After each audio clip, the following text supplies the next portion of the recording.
Hi, it's Chris from Implied Music. And I should warn you right up front, this may qualify as a rant, but I hope it also is an encouragement.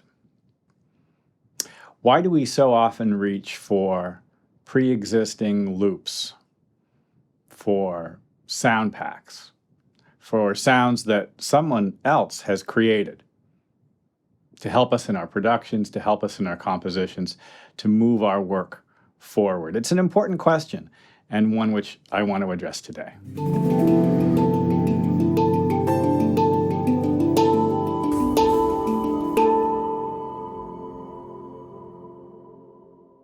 Okay, so the simple reason is music is hard. It's unreasonable, actually, what we do. Playing the piano or guitar, bass, programming beats, it's all terrifically difficult. And it's difficult physically, and it's difficult creatively and emotionally. I want results when I sit down to work. And I bet you do too. But unless you're under some kind of enormous time crunch, for instance, if you're working professionally, reaching for a pre-existing loop or delving into a library of sounds that you happen to have sitting on your hard drive actually takes something away from you as an artist. So my encouragement to you today is to ask yourself this question before you begin your work.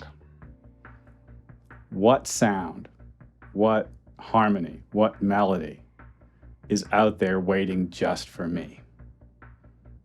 My teacher, Roland Wiggins, said, "Greatness is the realization of a tendency."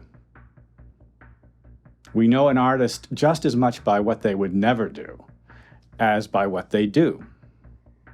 So I'm a pianist, and the piano itself is a bit of a constraint.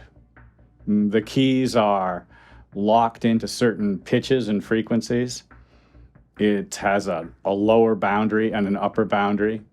I can only play so many keys at once. All those restraints are healthy for me. And I think healthy restraints are part of our use of tools.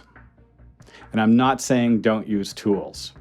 In my work, I use a DAW, I use a bass, my guitars, I have a few accordions. It goes on and on. My voice, microphones, computers. When I was a young person, I don't know what I would have done if someone had given me all the tools that I have now. But please don't think of yourself as simply a tool user. Don't think of yourself as someone who reaches for a solution. Think of yourself as someone who asks for inspiration. And inspiration can come at weird times. But as a musician, you have a job, a simple job, which is to discover how you can, in the moment that you need the inspiration, ask for and receive it. Try it right now. If it's safe for you to do so, close your eyes, notice your thoughts, notice your breath,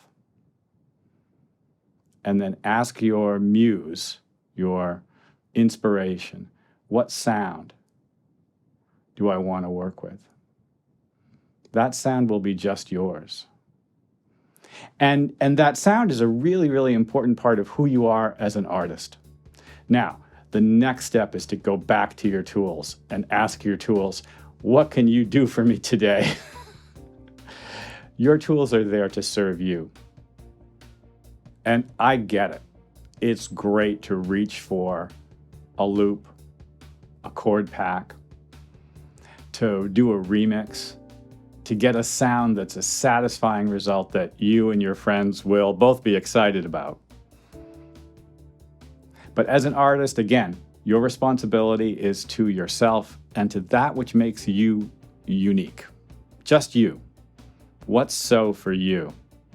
Greatness is the realization of a tendency. Think of yourself as someone who uses tools to create the sound that only you can create.